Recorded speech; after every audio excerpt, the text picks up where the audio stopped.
that started. My dream, my dream, my dream, my dream, my dream. Tell you my dream is to live my dream. Yearly most I in my sleep when me sleep. Tell you my goal, my goal, my goal. All of my goal is to reach my goal. Live a happy life, put it on me headstone. Nobody no be cry over me dead. Look at me now, where them treat me less than gold. Put me in a box like a rectangle. Oh oh, look at me now, oh, look at me now, oh, look at me now. And me just tell you my life, where them used to go round me, go round. No one used to come round me. My life was so lonely.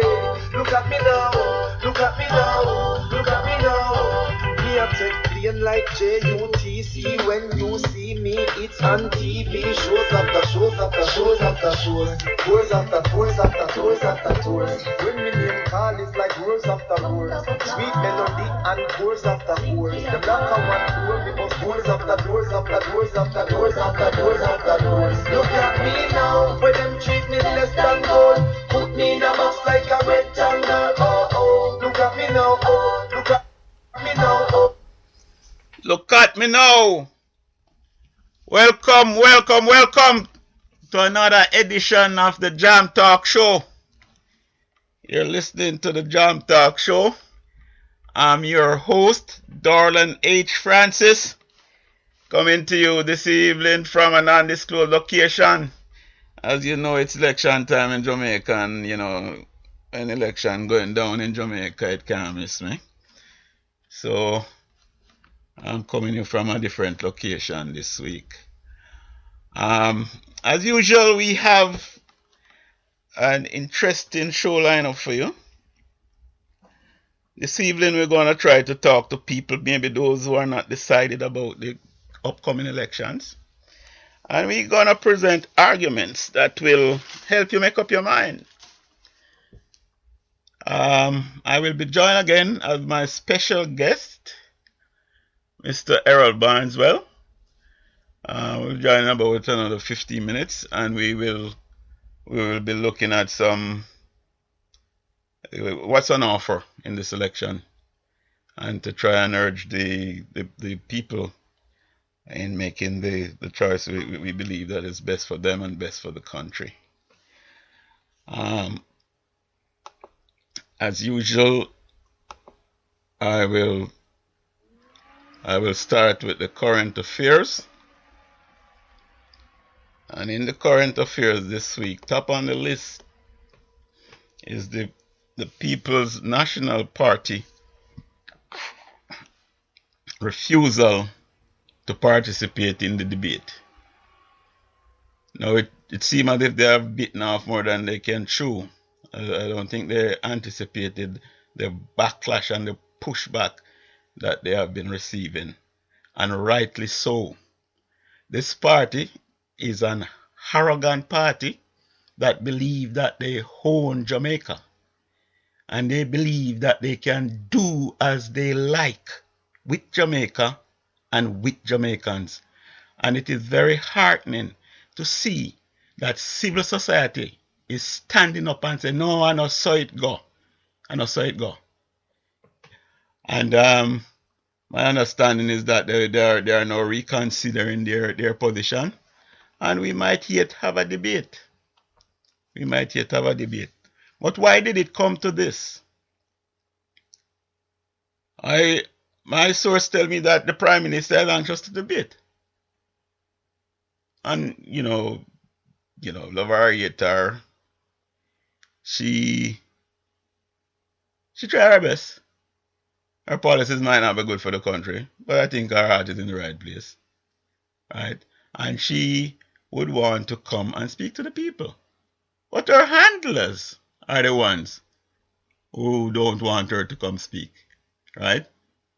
Now, these handlers are saying that they are afraid she might fumble the ball. But the Prime Minister has been in debates on 2 occasions. She has debated Bruce Golan, and according to her supporters, she won those debates. She also debated Mr. Andrew Holness, and if the spin doctors and their rantings of her supporters believe, she won those. But one thing is for sure, and this is a honest opinion, is that she gave a good account of herself. She wasn't disgraced in any of them. So why they hiding her? I can't tell you why they hiding her.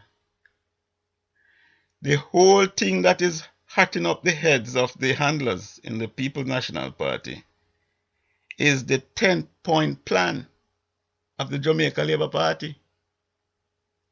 When they look at that plan, it is giving them a headache, right? They don't want the Jamaica Labour Party to be given a stage where maybe a third to maybe a half of the Jamaican population will tune in and be fed this rich diet. That is their concern. They don't want people to see the plan or see or hear the plan. Because the plan is brilliant and it will work. And if the Jamaican people reject this, I would believe that if the Messiah come back and say heaven time now, and the PNP say come with we, then those people will reject the Messiah and go with the PNP. Right? And for people like those, they cannot be helped if they reject this plan. The plan is brilliant and it will help people. I mean, the prosperity train will come from year one. It is how brilliant it is. I've been looking at it and just focusing on the tax cut plan, where the party proposed to increase the tax-free threshold to 1.5 million. It means that everybody, all the man them who used to work and hide and declare, they can come out of the closet now. Unless they're working over 1.5 million. But if they're making another 1, they don't have to hide no more. They can come out now and breathe a sigh of relief. Because if you make 1.5 million or less, you don't have to pay any income tax. Right? And it means everybody, police, teacher, nurse, right?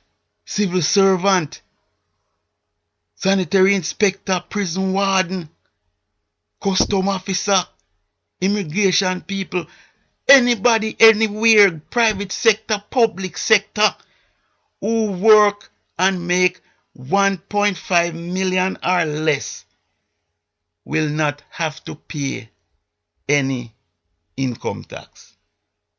And this is a stroke of genius, and it will benefit a lot of people. It is projected to help 125,000 Jamaicans. Right, about 125,000 Jamaicans won't be paying. But I was doing some analysis, and the average person, well, I won't say average, but people can save up to about $25,000 per month, right? $25,000 per month. So that's $300,000 for the year, right? $25,000, 10 is $250, and the other 50, that's $300,000 for the year, right? You're going to be getting as raise $300,000. Now, when you have a teacher married to a teacher in that household, you're talking about $600,000 coming to that household. I mean, nobody could have expected it so good so soon, and that's the kind of arrangement, and that is why they are alarmed, they are afraid, they don't want the broader population to be informed of that brilliant plan, and that is my belief why they are sabotaging the debates. We're gonna come back to more of that when my guests join me, and we'll discuss it some more and the other aspects of the of the 10-point plan. Also in the current affairs, it's a Gleaner report this afternoon, a Bill Johnson report, and the report is stating that 28% of Jamaicans think the country is on the right track. But very significantly, listeners, the poll, I honestly don't believe the pollster did not do this. I just think the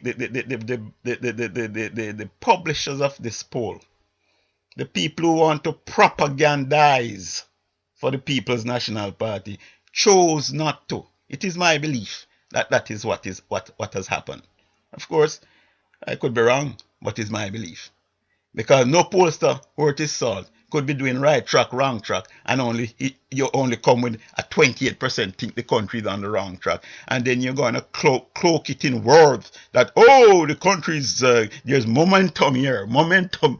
Maybe fewer people thought it was on the right track in previous polls, maybe even 17%. But what? If 17% previously thought it was on the wrong track, and now 28% think it's on the wrong track, how much think it is on the right track? Oh, sorry, 28% think it's on the right track. So how much think it's on the wrong track? And that's what matters, right? They are to provide us with the information so that we can make our decisions, right?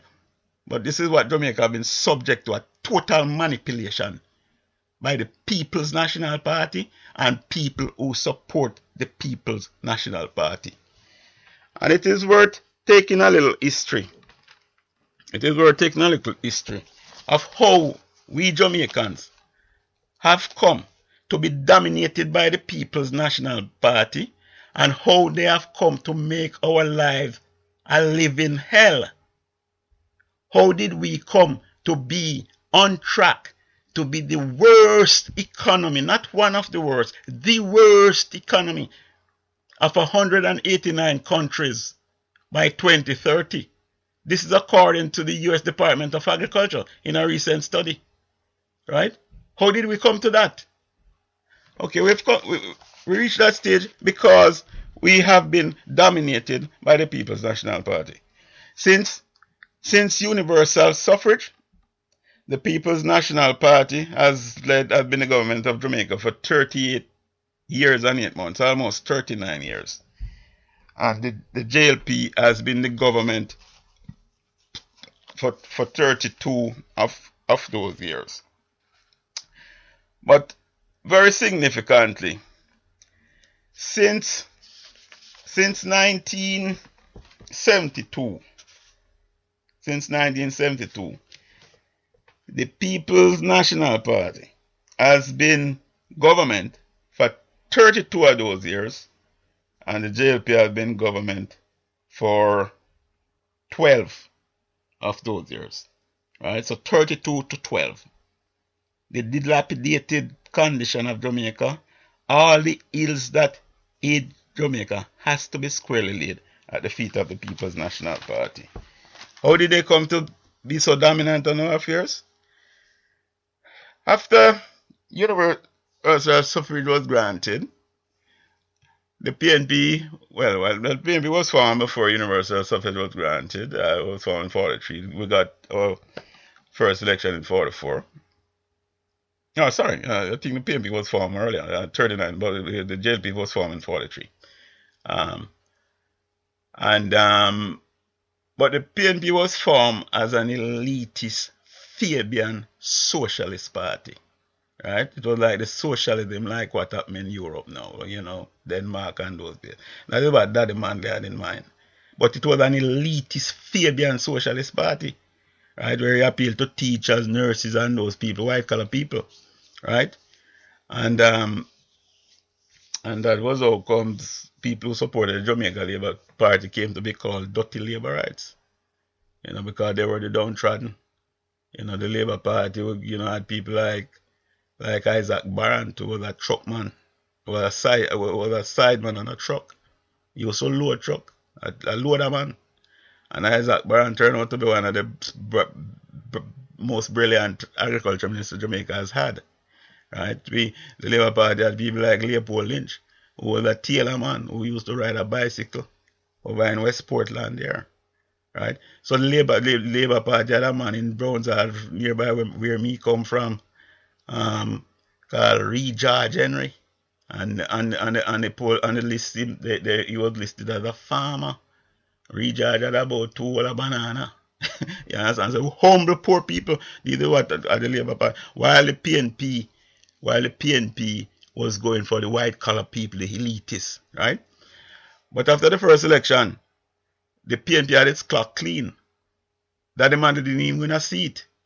And then he realized that he had to go back to the drawing board and wheel and come again. Right? And they pivot to appealing to the downtrodden, the poor people. Understand? And they went about and organized. As Daddy Manley said after the beating, he said, we're gonna organize, and oppose. You know, in the organization they set up groups. One of the famous group was Group 69, which came out at 69 Matthews Lane, which really was like a tantamount to Hitler brown shirt. Those were the guys who go around and beat up people and mash up meeting. You understand? So that was some of the organization they had. You know, it was that outfit was run by Willie So Isaacs. You know, and they flexed their muscle at a by-election in Garden Town, and that was where Joseph Taylor was beaten to death, the first victim of political violence in Jamaica, a Labourite, and it was inflicted by the PNP under the Group 69 outfit, right? And then they move on to using other stuff, where the first shooting took place in West Kingston. And it was one Asiaga guy who was announcing a meeting who was shot and killed. So that's some of the organization that was put in place. Understand? And that Group 69 evolved into the Garrison Gang that was supplied with 40 bikes so that they were mobile and could project terror. You know, I saw them firsthand in operation. I stood up on Spanish Town Road and witnessed 20 bikes with 40 dread move on McIntyre land and turn over people's house. And when I saw people running up and down like gazelle like the gazelle in Africa, my brother had to hold me, because me that little guy would never like injustice from a long time. And he said he realized I could not utter a word of protest, otherwise it's trouble. You know, so I witnessed that. What I say here is not what I hear, it's what I see. Right? And so this is what happened. They were able to hold on to the elitists. You know, the university people and the teachers, the nurse and so on. And then they pivot to the street, got the street muscle, you know, some of the lumpen elements. And that is how they have been able to cement themselves in the psyche of Jamaica and in the political life of Jamaica. When Michael came, he pivoted even further towards the lumpen. And that is why Jamaica becomes so disorderly. Our discourse was as coarsen, right? And so on. But they have been able to win election. They've been able to win because they have the intellectual people who control propaganda and the brainwashing, and they have the muscle. And that combination has caused them to win, to be in power for 31 years since 1972. Now, what have they done in that 31 years? What have they done in that 31 years? Let's look at some of the things that. Let's quickly look at something. How much hospital do you think they build? How much hospital do you think the PNP built in 31 years? Or in 38 years, all the years they have been poor? You can't think of a single hospital that was conceived, designed, and funded by the People's National Party. Almost every hospital in Jamaica was built by the JLP or the colonial powers, right? Salvamar Hospital was built in 64. Cornwall Regional was built opened 68 by Shearer, right? Falmouth Hospital was built by Labour. Spanish Town Hospital, St. Anthony Hospital, Princess Margaret Hospital. That hospital was destroyed in the 51 storm and Buster built it back. And by the time it done in 55 when Manley take over, he was able to go cut the ribbon for it. And they will want to take credit for that one. But all he did was to cut the ribbon to open the door. It was built by Labour. Okay? The Maypen Hospital, which was built, was opened in 74, was designed, fully funded by the Jamaica Labour Party. And Michael opened it. And the Kingston, the Kingston Public Hospital expansion was part of that program. So almost every hospital in Jamaica was built by the Jamaica Labour. What did the PNP do? Not a darn thing. Nothing. You go to water. I've spoken exhaustively on water already. But the corporate area, where over half the population live, the People's National Party has not put in a single system of water in the corporate area. For all the years that they have been there. For all the years that they have been there, they have not put it in. When it comes to schools, the Jamaica Labour Party, they built 88 primary school in the first year. And then when she was there, they built another 126. And secondary school, they built 59. How much did the PNP build?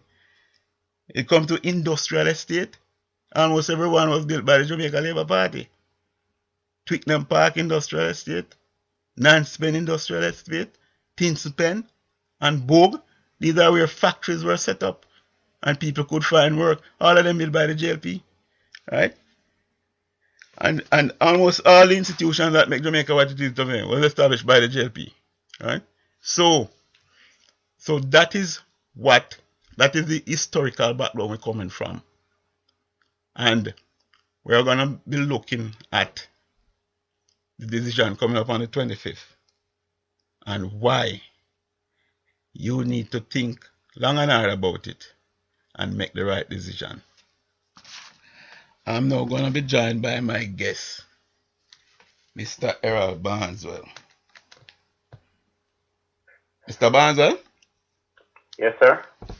Welcome to Jam Talk Show. Thank you. How are you this evening? Fine, thank you. Are you ready to tell the people again about if you're not going to tell them, I'm going to tell them, because last week I have you on and I gave an opportunity to tell the people about your skills and that you're not no ordinary man. Well, so, you can go ahead. All right, look. Errol is an old farmer. He went to Case in Jamaica. And Guelph, University of Guelph. Yes, tell them about Guelph and your breakthrough research there.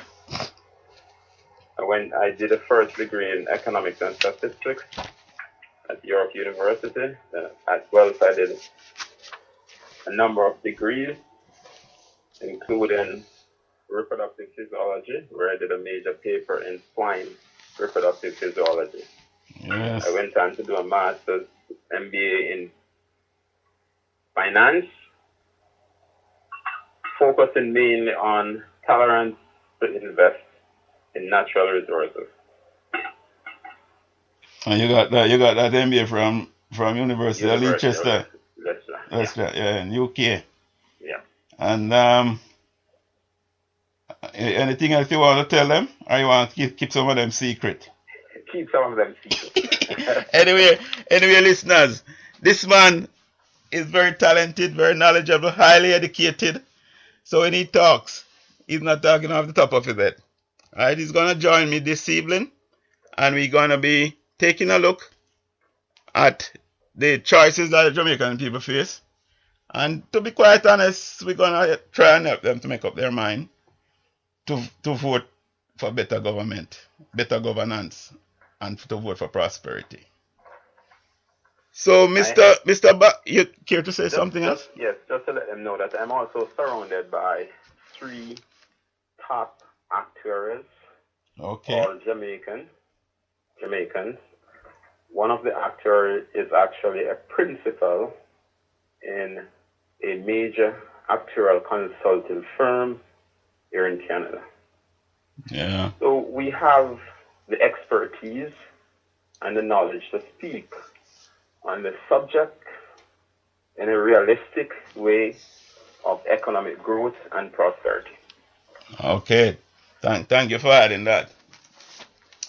You're Oh, welcome, sir. okay. So you have seen the 10-point plan of the Jamaica Labour Party. What are your impressions of that plan? I have seen it, I've reviewed it, I've looked at it, I've analyzed it, and to sum it up,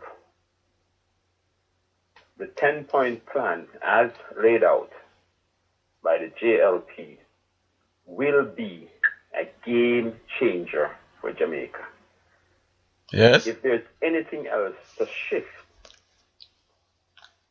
Jamaica into prosperity and to change the course that they have been going on for many years, this is it. This is the plan that is required to do just that. So, in summary, it is a game changer to prosperity. Yes. I don't know. Have you done the numbers? What kind of numbers the average the people who this plan is target to benefit? What kind of take home pay you're talking about here? Okay, first, let me before I answer that question, let's look at the plan in its totality. And there are other things that the JLP is advocating that is going to create the type of prosperity that the country requires. That people are not talking about. They're focusing on the bottom line, which is what affects your pocket. But there are other things in the plan that will affect your pocket also in terms of growth in the country. Okay? Yes. But if you want to focus mainly on the Yeah, let's deal with the immediate impact of raising the income threshold to $1.5 million. okay, what that will do for the teachers, for the nurses, for the fireman, is to put in their pocket an average of about 120,000 per year. You're talking about an extra $10,000 in your pocket per month. And the average, frankly, I've been looking at the numbers too, and I would more say they could make up to, because there's gonna be people who are there. I understand you wanting to be cautious and use average, because some people is at different entry level, which is Yeah, understandable. some people is at the 600,000 per annum level, while some people are closer to the maybe 1.5 Yeah. level. So, Yeah, but the bottom line is this. People should remember this. They could make up to $300,000. If a guy is in Jamaica right now making 1.5 million or close by, he could be looking at getting an additional 300,000 coming into his household. And if that guy says, let's say that teacher married to another teacher or a police or other civil servant, that household will be getting $600,000. Can that be beat? That's at the higher end. Yes. Up to. I say up to. I want people. Not everybody will be at that level, but that is the reality. And in discussion like this, we have to look at the caps. And you're talking about a possible $600,000 coming into the house. Household. Yes. That is more like more than any pay increase. How you think how that can impact the economy now? That's how that is going to impact the economy. Now, it is proven that when you give the person who have the highest propensity to spend a break, it will create a multiplier effect. What does that mean? It means that those who have an high propensity, those who will spend when they get the money, Yes. and you give them more money in their pocket, you expect them to spend more in the economy. Their disposable income increases. They're going to be spending it in the economy, and this is how they spend it. They will buy more of what they're currently buying, or they will shift. If they're buying chicken now, they may buy more steak.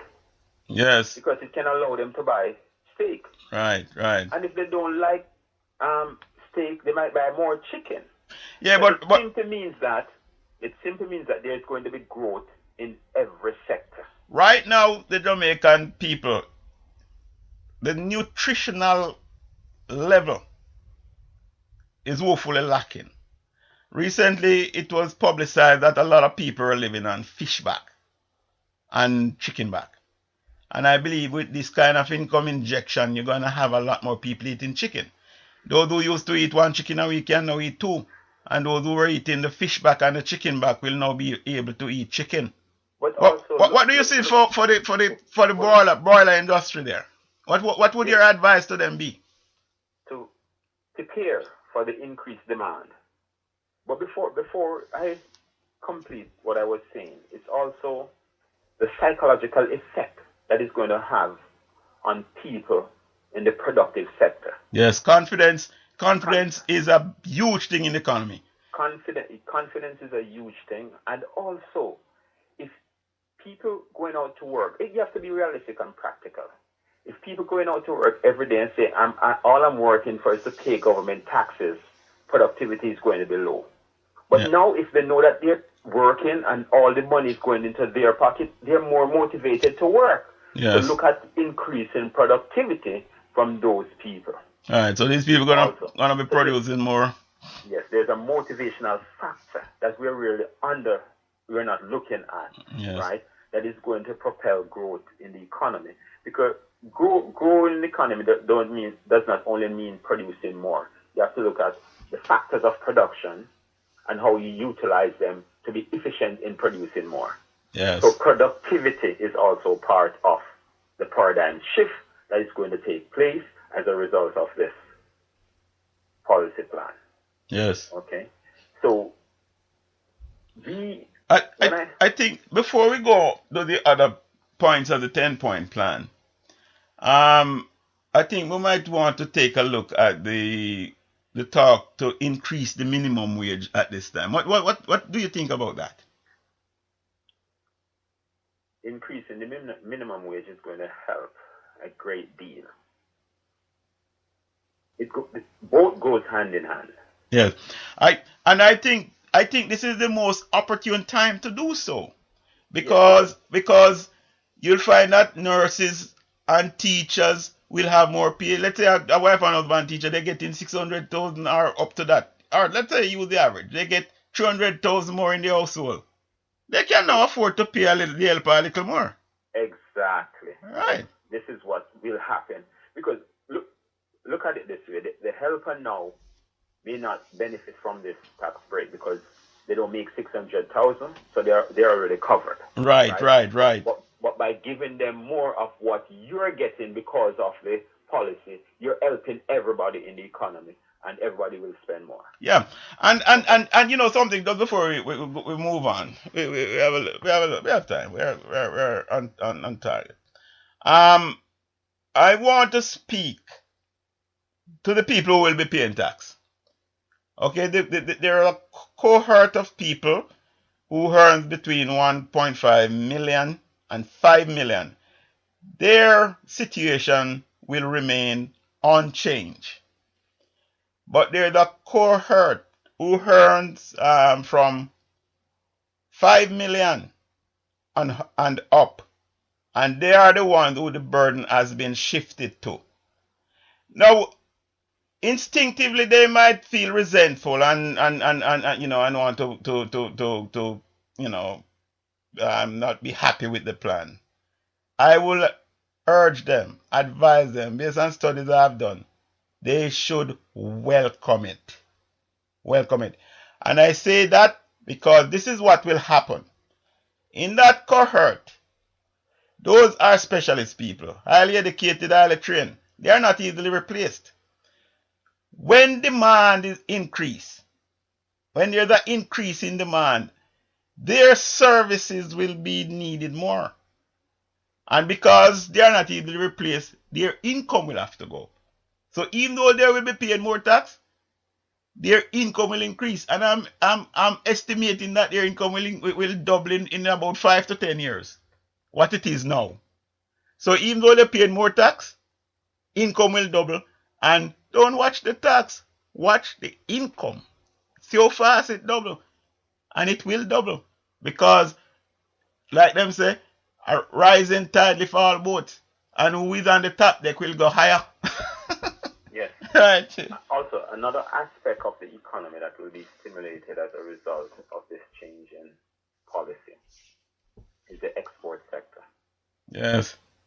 If, as a result of this, you're able to produce the items that Jamaica has absolute and comparative advantage in producing, to the point where you can export those items, you'll be able to earn foreign exchange to import the items that you do not have absolute and comparative advantage in producing.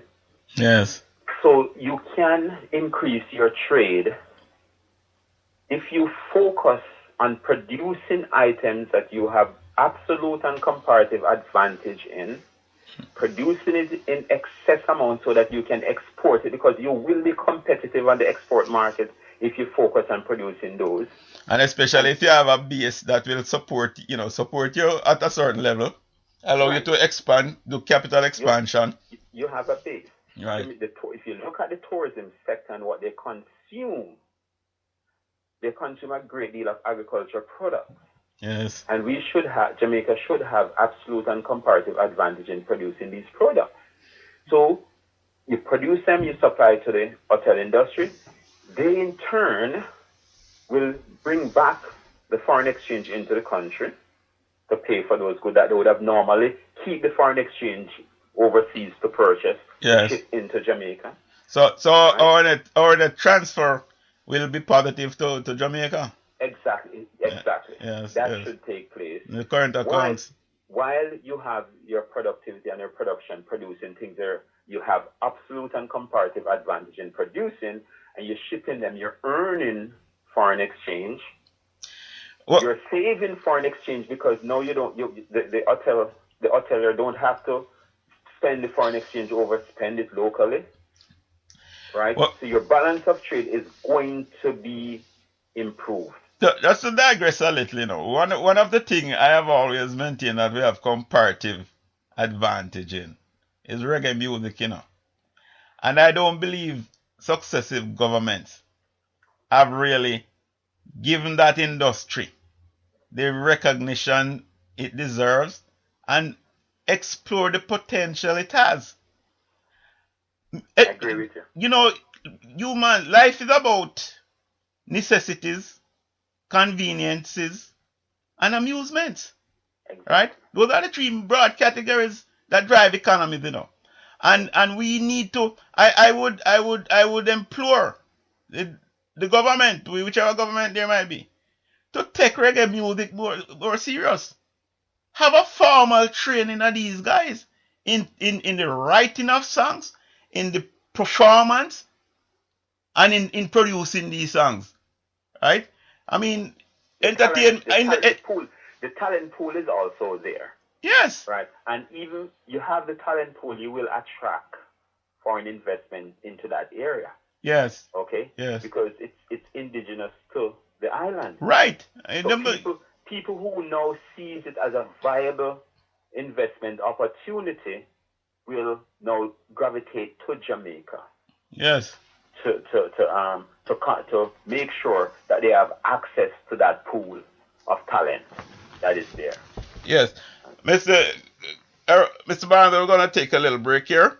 And we're reminding listeners that they're tuned to the Jam Talk Show. And Your host is Dorlan H. Francis.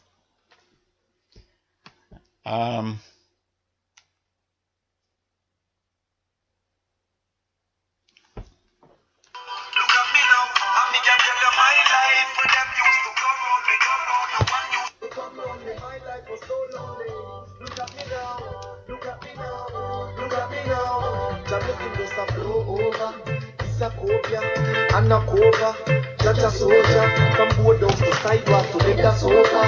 Them say me living at the Costa Nostra, no sir. Me no mix up in a coca, marijuana no dust to the nose ya.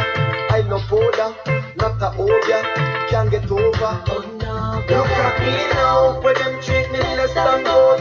Put me in a box like a rectangle. Oh oh, look at me now, oh, look at me now, oh, look at me now. Talking about the talent of reggae music, I just had to interject that, man. We are talented people. We are talented people, man, and I think if we really make a determined effort to expand this industry, the sky is the limit. You know, Hollywood have their film industry. We can have our reggae industry, and we can make Jamaica the mecca for reggae music. Welcome.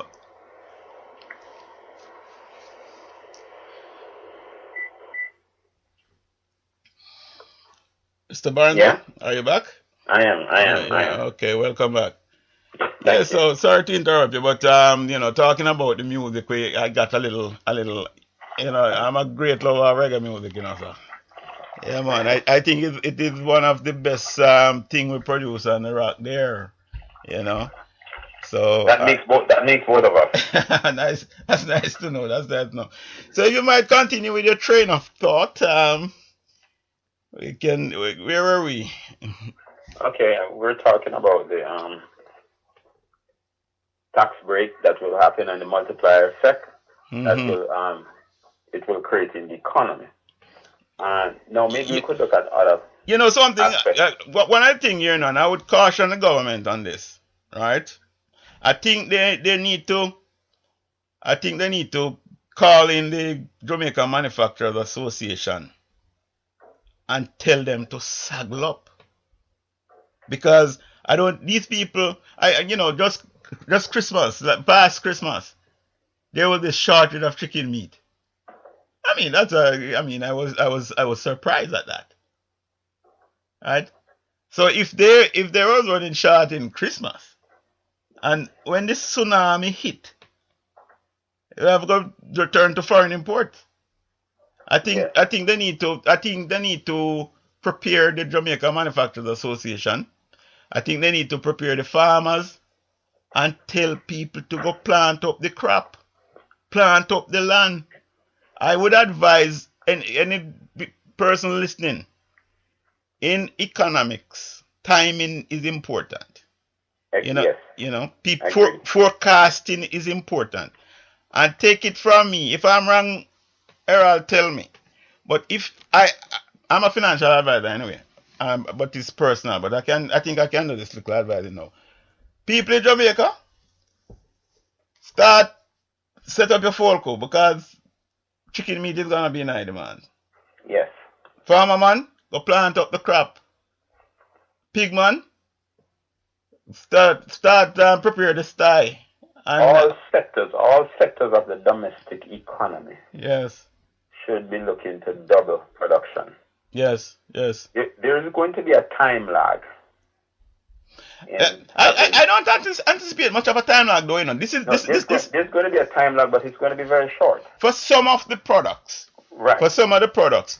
But this is why, because I believe people can start the preparation, like, we expect agriculture produce is going to increase, especially chicken, poultry and pork. Those are going to increase. Yes, but the production, what's going to happen when people realize the money in their pocket, that they have an increased disposable income? The first indication that I think they're going to do is to use it to do some housekeeping. Yeah. They You may think have you think they will pay down debt?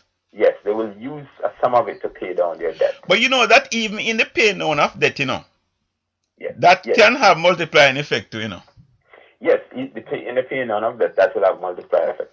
But after they come over the debt situation or taking care of their own housekeeping, Yeah. expect them to spend in the economy to better themselves. Yes. Yes. Right? They will be spending on durable goods.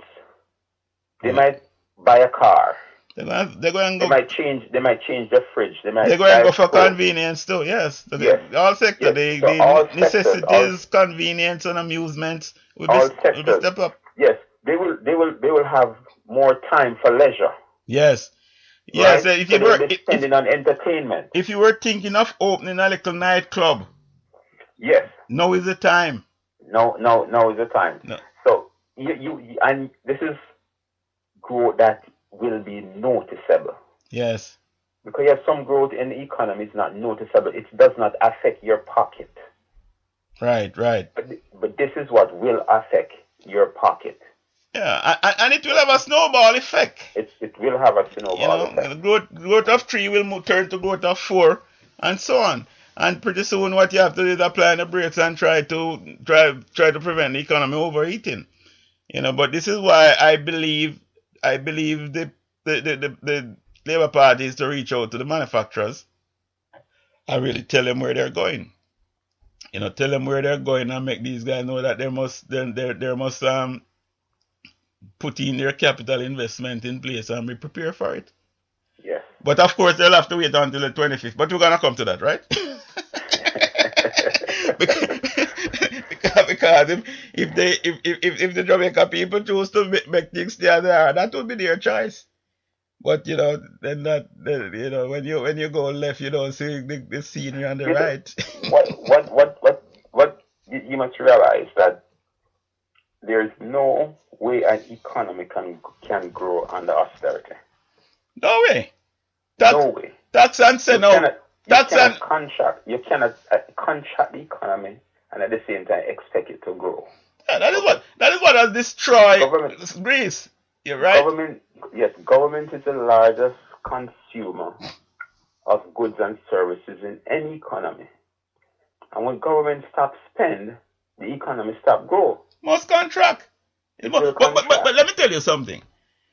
People criticize tax and spend, right? Which is what us liberal, my friend, us liberal like to tax and spend. But it's progressive tax, so you give those with the greater propensity to spend a bigger tax break or no, let them pay no tax at all, others pay. But when you spend it in the economy, right? Because when the government spend it, it's spend in the country. Yeah. A private man might ship it out or go park it somewhere, right? But it's spent in the country. So nothing wrong with taxing and spending. But when you're gonna tax and send away, when you're gonna tax and take, you're extracting capital out your economy. Right. And that is austerity. And nobody has ever emerged out of austerity. You cannot grow out of austerity. Right. Yeah. So when you look to put back 13 billion in the economy, that's really putting money in the economy. But now you're giving the man that money to spend. You're giving them power to their own money. Yes. So they can spend it the best way they choose to. Yes. All right, let us move on to the other points in the plan. What you think about the junior stock exchange coming back? Excellent.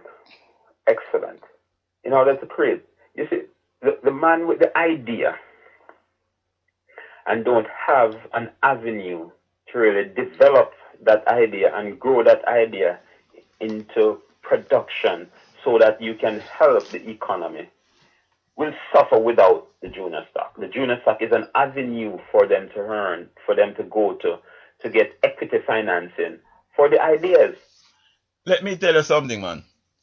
I consider myself a thinker, I like to think that I'm a thinker.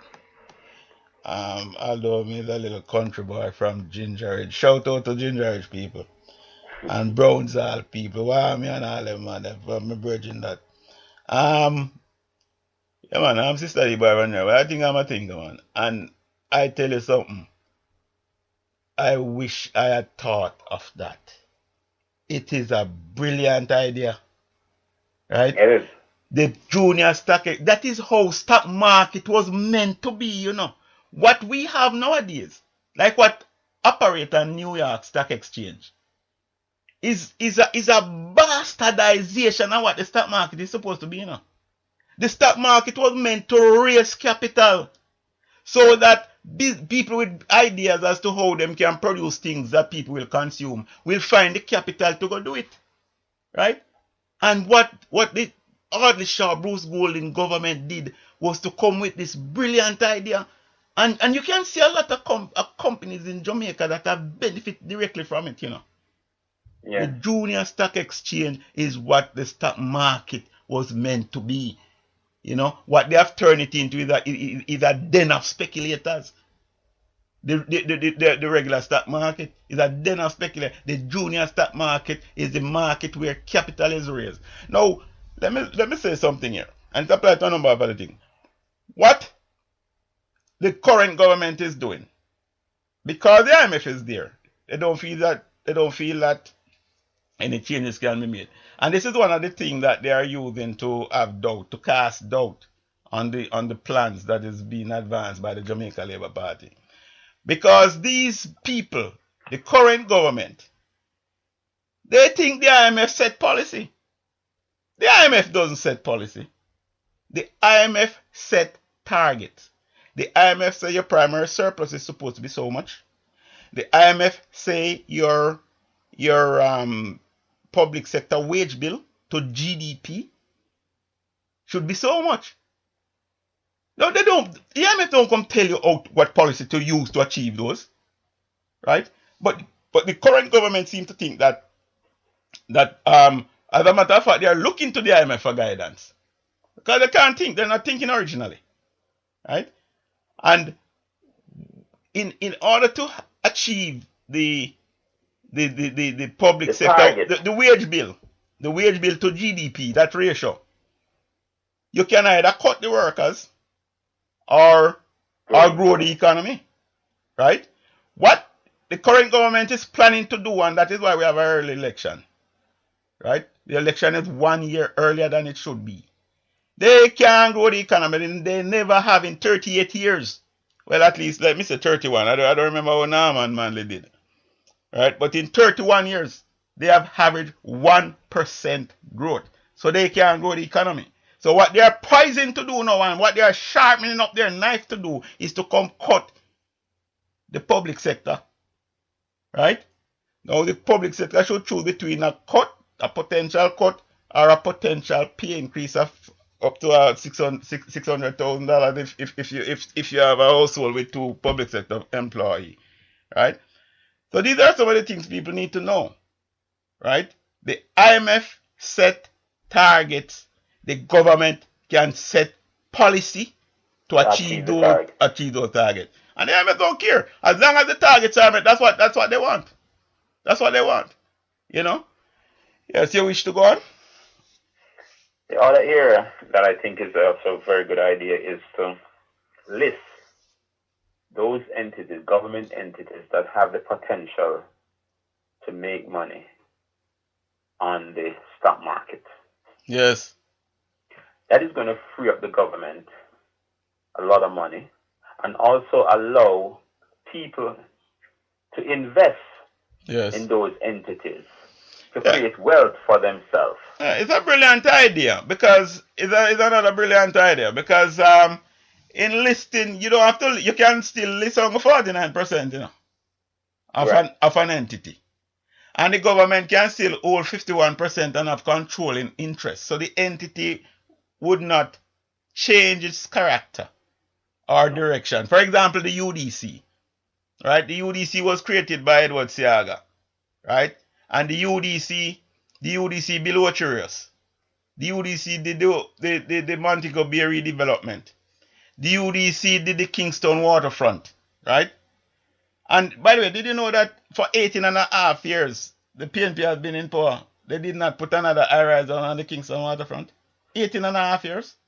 I believe it. And as soon as Bruce Golding came back in office, we were able to put Digicel down there, right? But that is the purpose of the UDC to build up urban areas.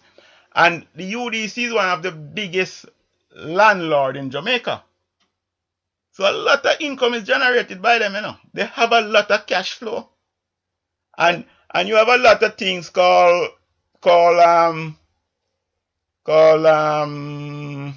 what's that trust again? Anyway,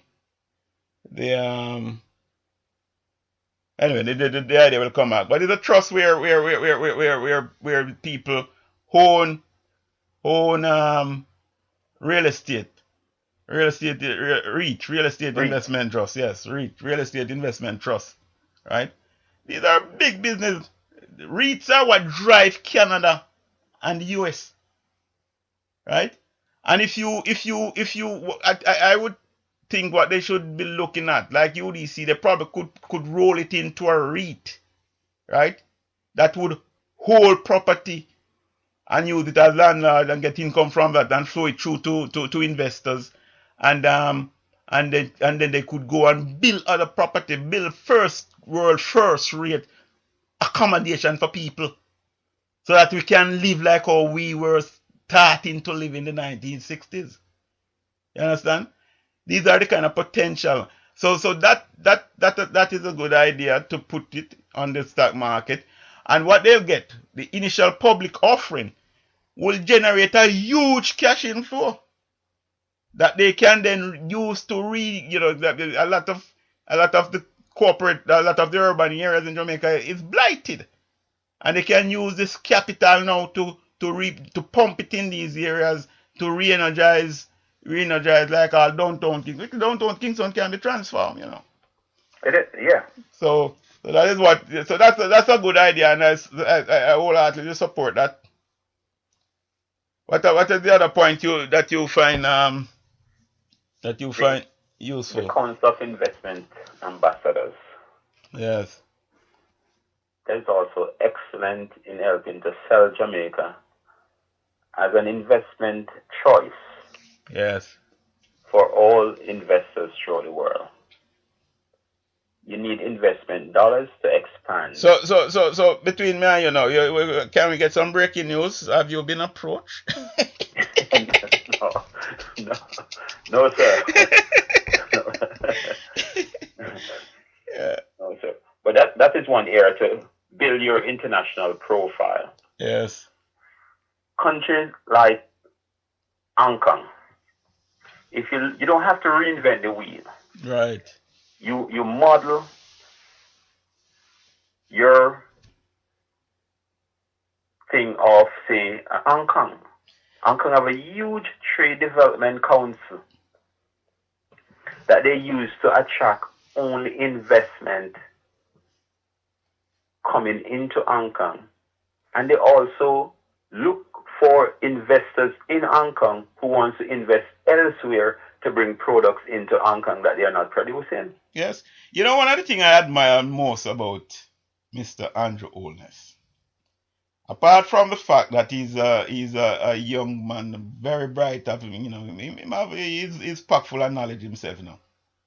But he is ready to listen to anybody, you know.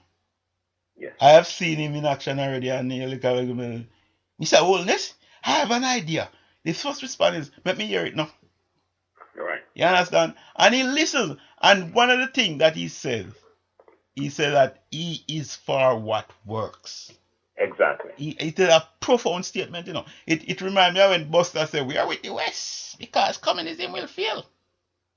And people think Buster it never significant. But look, man, it was an idea which positioned the country, foreign relationship, right? We are with the West, and being for what works is just as powerful and just as profound as that statement, and drawing from other countries, you know, like like one of the things that will be coming to.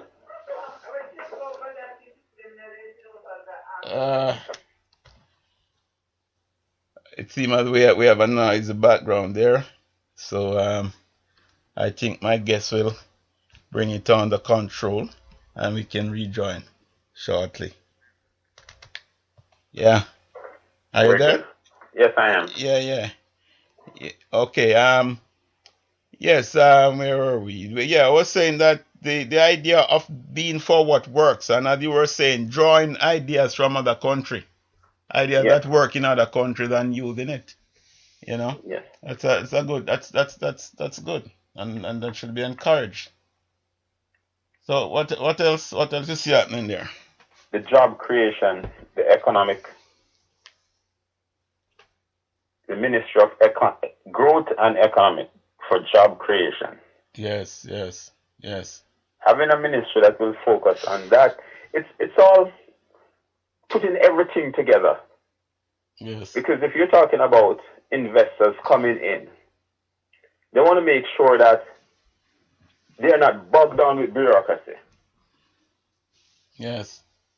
They want to make sure that they can go to one place and achieve everything that they need to achieve in order to get things going. Yes. Without any delay. Yes. You know what I've always said this. The way the People's National Party operate, they're like a shopkeeper who open shop and see what go on. Right? They just open the shop and see what go on. If a man come in and buy and them have a good day, then say them have a good day. If nobody come in, then say, boy, business bad. But then just sit down and wait for things to happen. Yes, they don't make things happen. Right. But this ministry now sound like it will be a ministry that will set targets. Yes. And devise strategy as to how best to achieve these targets. Right? If we need to offer some more tax incentive to investors, we'll do it. You understand? That's the idea. You go and set your goal. Look, we need to grow the economy by 5% per year. And we need to attract X, Y, and Z. And this is how we are gonna do it. They set target, but in the other hand, the government of the People's National Party, they open shop and see what go on.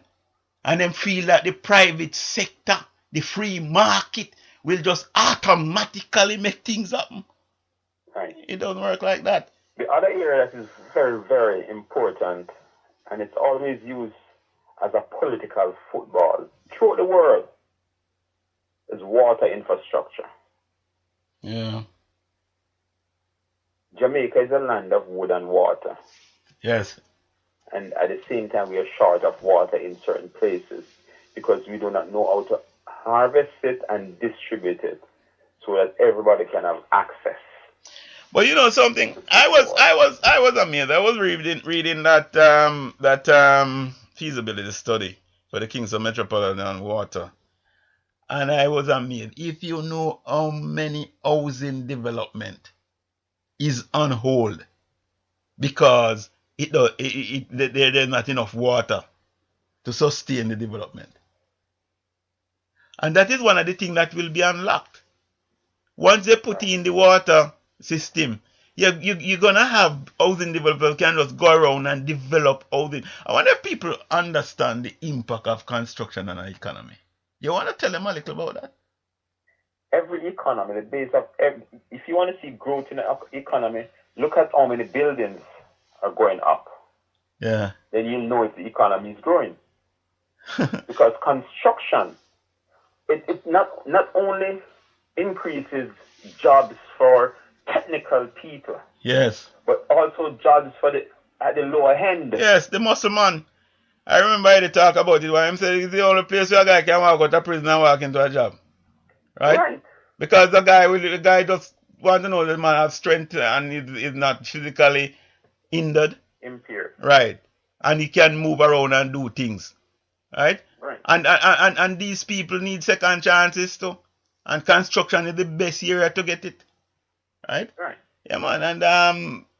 But you can't go around building office complex apartment buildings and housing schemes unless you have water. Right. You build highways, which is good, but you need water along the highway too. Of course. And listeners should know that the People's National Party has not put in one single water system in the corporate area. Not a single one. Everything that is there was put in by the colonial power, Hermitage Dam, and the Royal Cobre Dam in Spanish Town, or by the Jamaica Labour Party. The only thing I know the PNP do is they build a little tank out by Spanish Town there. Right? That the Spanish Town system used to generate 2 million gallons per day. And the tank that they build allow that system to produce 4 million gallons per day. There is nothing else in the corporate area where over half the population live that the People's National Party has built. It's a crying shame. And it's time to make a people come to them senses and stop farming fool.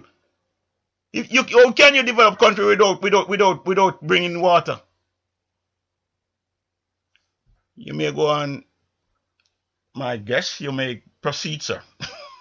As a result of bringing water, roads, you can now look at building new cities, new townships. Of course. I envision a twin track rapid rail system. I envision one coming from the airport, the Norman Manley airport, going through downtown, going on to 3 miles, going to Spanish Town, right in a east-west direction, and one coming from up Papine, University Town of Papine and Mona, and then come down Hope Road, go interchange at 3 miles, and going on to Portmore. I understand that when the highway was the permit was granted for the highway, they forbid things like those, But a lot of these contracts can be broken. People can be compensated for losses. But the country development should not be held back because of short-sighted politicians who can't think too far. Right. Other areas that the country will benefit from that are not part of the 10-point plan, but are also important for the growth and development of the country, are the removal or the setting of fixed election dates. Oh, yeah. Term limits. Yes. And impeachment for public officials. Fixed election date is going to take out that element of uncertainty. Yes. In planning. Okay? Setting term limits is what is required so that people don't get complacent. Yes. And feel that they're entitled to be where they are. Right. Right? Yeah, and the term limit will let people not having term limit. It will make people do untoward things just to stay in power. Correct. They will be more corrupt. They will do things to have the money so that they can run the election to stay in power. And what we have is a more corrupt society. And I think that term limit, at one time I was against it, because I used to say that we don't produce enough brilliant minds. But I see Eddie Seaga, the best mind Jamaica has had. He came and contributed all he could. But he's now in his twilight years. And like all of us, pretty soon he'll be departing. So good minds come and go, and the country go on. So even if we have a brilliant mind now, term limit him. Well, maybe a better mind might come. Exactly. Yes. So those are things that will allow Jamaica to be once again the jewel of the Caribbean. And I think the recall, the impeachment idea is good, but I don't see how it can work, How do you let's say you have a majority government, of say 42 seats or more, right? How do you impeach one of your own? Well, I, I think what might be more doable is a recall, the recall system that operates in the US. but you'd be open that if even a member of your own party is involved in corrupt practice, your other members would not condone it. Yeah, but that's we would hope so. But I think If that is not going to happen, then it would not make sense. Yeah, I think a recall might be more like it. I think a recall where you can, if you have a MP, for example, who has done egregious things and has turned off his constituency. You can have a petition process where X amount number of people could sign a petition and compel a re-election. But that MP can also campaign. Well, yeah, it could, yeah, it would and gain back the trust, but the people would have, but the people would have an opportunity to recall him. And see, if you have an MP who is not performing, he doesn't have to be corrupt or has done something egregious. He's just lazy. He's not performing. He's just there to collect his pay. Then you do a recall, and what they should do is bring legislation that will allow for recall, where maybe need more than probably 10,000 is a bit high because most constituencies just have about 20,000 people. We probably just need signature of about a quarter of the electors, no more.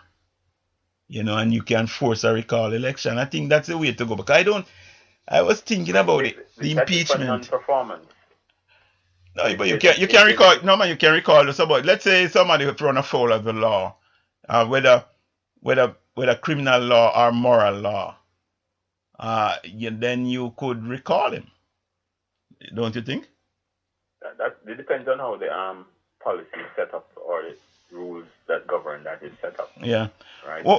Well, one thing is good though is that this government, this party led by this young, brilliant mind, is thinking outside the box, and it's trying. And that is what is required. Yes, it's trying to find ways new thinking. Yes. I mean, you cannot continue to do the same thing and expect different results. Yes.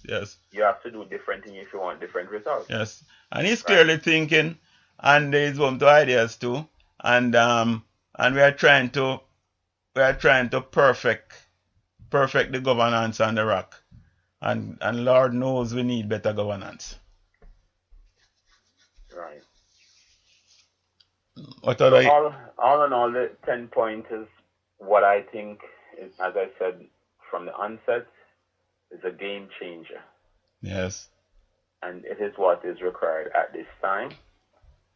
So one should take a good look at the entire plan, and after doing so, they will realize that this is what is required. Yes. To move from poverty to prosperity. The prosperity train is rolling. Yes. It have the ingredients that is required. It is not a Jeep without an engine. Yeah. It is not just empty election promises, right? Right. Yes. So once you look at it and you're a well-thinking person, we say just give the plan a chance. You will realize. What I find in dialogue with my comrade friends, they criticize and this and question everything. They never seem to question their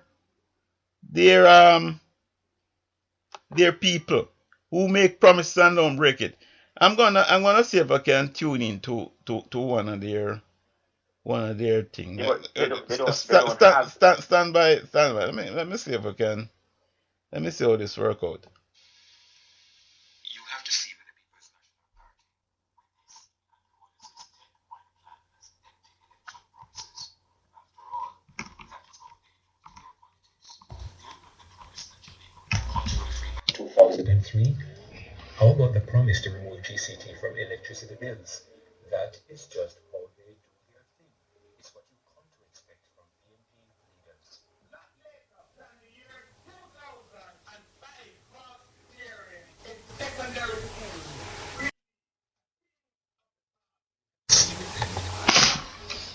Yes, they did remove cost sharing. I am here. Yes, they call it auxiliary fees, right? No, those are the kind of trick we can use without. It's no longer called cost sharing, but it is now auxiliary fees. Now, I say that to say the People's National Party have a history of saying one thing and doing another. They have a history of deceiving people. They have an issue of conning people. Yes, but what You see, what happens is that they have developed the type of culture that they have developed is that sometimes they do things because they have this cunning nature in them. yes, They don't even realize that they're conning people because they think it's a part of their norm. yeah, they remind me of racehorse Right? stouters. I remember when I used to be in Jamaica, you used to have some guys that go around and tout, like if there are eight horses in a race, they will go to 8 different people and give them the winner, a different horse, right? Yeah. So one will win. And they have good memory, they find the man who they give the winner, man. And they want their cut. So that way they will always be eating a food. But they don't really know what they're doing. They're not, And that is the kind of attitude that I see the People's National Party taking. Where they just want power. What they're gonna do with the power, who knows? Who cares? They just want the power. Because when they're in power, they have privileges. They have privileges.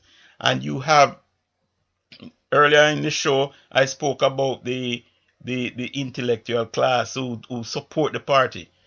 So they support it to the point where they concoct poll and tell lie and try to brainwash the people. Because they are the ones who head the trough. They are the first in line to the trough. Right? They get consultancy fee for consulting, for want of a better term, crap. Right? So they will be there and they will do things to try and maintain the party in power. And that is how they operate. They have no vision, and if you don't have a vision, you can't even make a plan as to how to execute on it. Right? They're just there, they just drift. Jamaica have been drifting all these years. And that is why we are headed to become the worst economy of 189 countries by 2030, according to the U.S. Department of Agriculture. We're approaching closing. Is there the closing remarks you'd like to make? Yes. It is time for Jamaicans to realize that this is their moment. This is what is required to move them from poverty to prosperity. This is the only way that they will be able to create wealth and stop depend on others. They can become independent. Jamaicans are very resilient people. They have endured the poverty for too long. Now is the time. The prosperity is for the people of Jamaica, not for just the politicians. Or the elites. Or for the elites. Yeah. Take a look at the plan. Make your own informed decision and move so that you can move from poverty to prosperity. Have a wonderful evening. Hoping to come back to talk to you some other time. All right. Stay with me a little while. We still have a little ways to go. But what I'd like to say, this kind of doubting Thomas by the electorate, not only comrades, because I hear 35-year-old people, 35 years old, saying that they are all the same. They're all the same. A 35-year-old would have seen the JLP in government for 4 years. 4 years. So how come they're all the same? You're just parroting. You're just repeating the brainwashing that has been passed on. And you're not to allow yourself to be brainwashed. Don't allow yourself to be brainwashed. Think for yourself. Of course. The JLP, they came and they promised no use of fee in school. They got promised to remove the auxiliary fee. They did. PGA get up and say in 2002 he said it.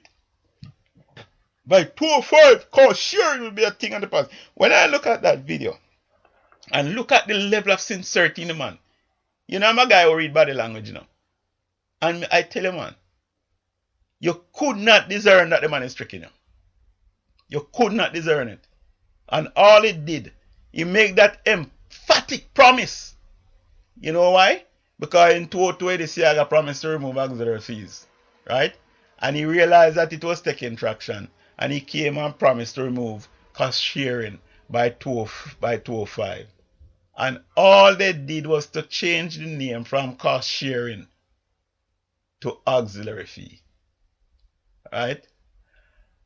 But the JLP doesn't have any history or track record of doing those kind of deceptive acts. I mean, look, let me tell you, everyone listening to me know where I stand, you know, and I have no apology, none whatsoever.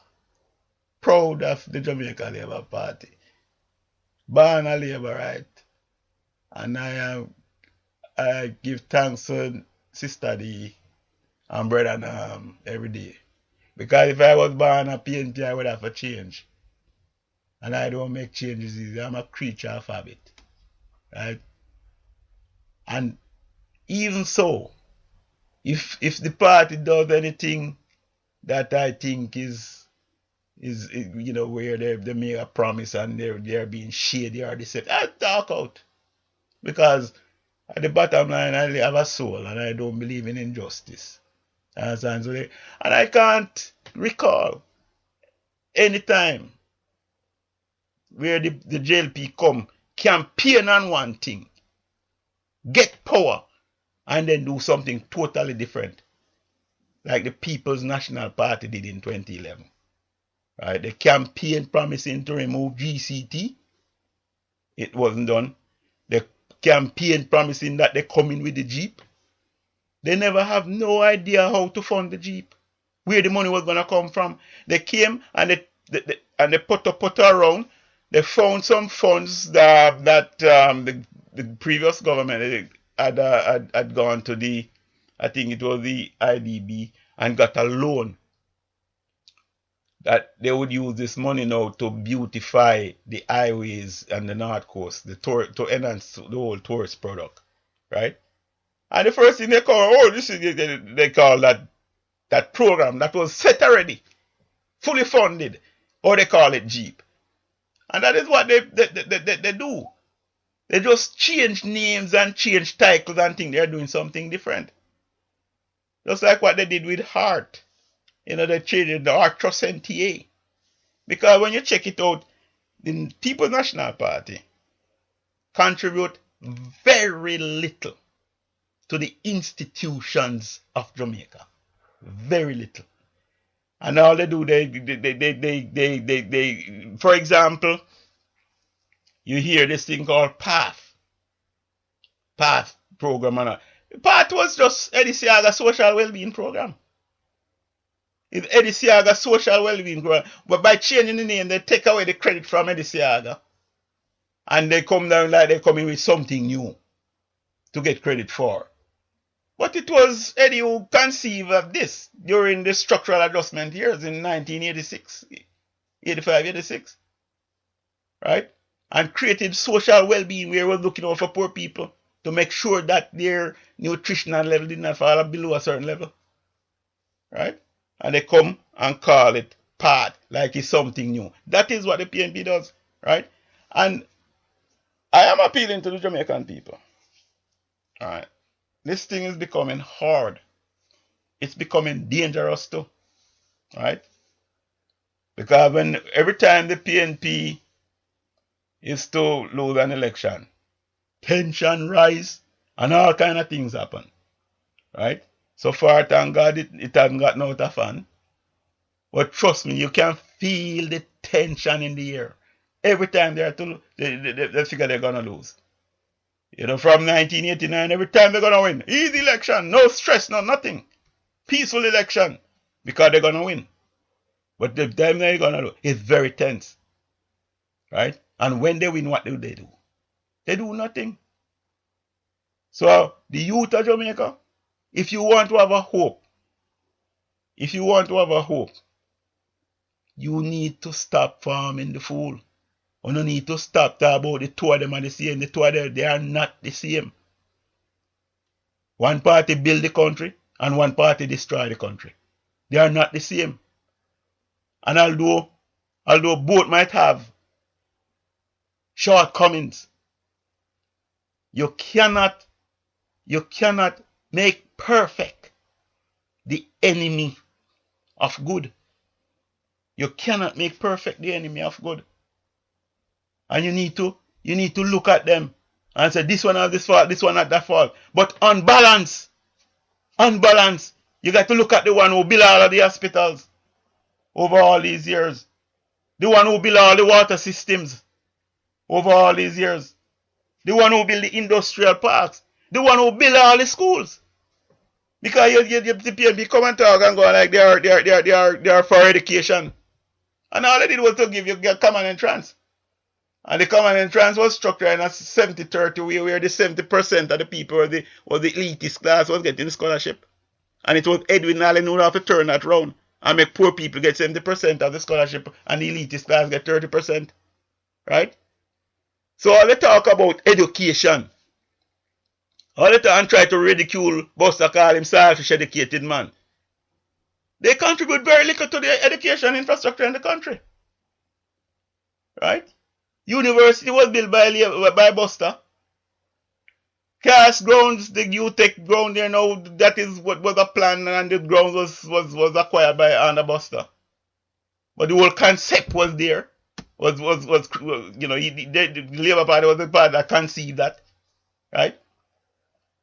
And Buster, when Buster was there, he built 80 primary schools to take poor people picnic from under mango tree so that they could go in building and learn. Okay? And when Shearer came, Shearer stepped up the school building program. Shearer built 126 primary schools. Well, not just Shearer alone. Because between Sangster, when Sangster was acting Prime Minister, and Shearer, during that period, that 10-year period, 126 primary schools was built. And 59 secondary schools. Right? 59. Shearer built the 59 secondary school in one 5-year period. Never match, unmatched. So all they talk about it, they contribute very little to these things. And it's time people understand it. Right? Michael allow for free education to university. That was a plan that was not funding, and it is what that paralyzed the education system in Jamaica. And right now we have to abandon it. No, those are not something you applaud. When you come in with something, you must come with something that is sustainable. Like how when JLP came with the National Insurance Scheme. Right? The scheme that the PNP calls sin. Say it's wicked and people shouldn't support it because it's sin. But NIS is one of the biggest mobilizer of capital in Jamaica today. And it is one of the programs that benefits the poorer class of people in their retirement. Had it not been for NIS, God knows what our street would be litter. We have a lot of street people now. You couldn't walk if it wasn't for NIS. And that was a program that was conceived by the JLP. So when you hear the talk, states can't regard.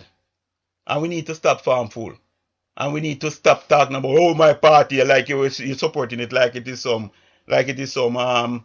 football team. Politics determine how you live. It determines how if your granny will stay with you longer, if she will pass on soon. And it will determine how your kids live. We need to stop farm fool and make proper choices and choose a government that will take Jamaica from poverty to prosperity. I thank you for joining me this evening. I'd like to thank my guest, Mr. Elera Barnes, and I hope he'll join me in the future. And as usual, keep the faith and spread it gentle.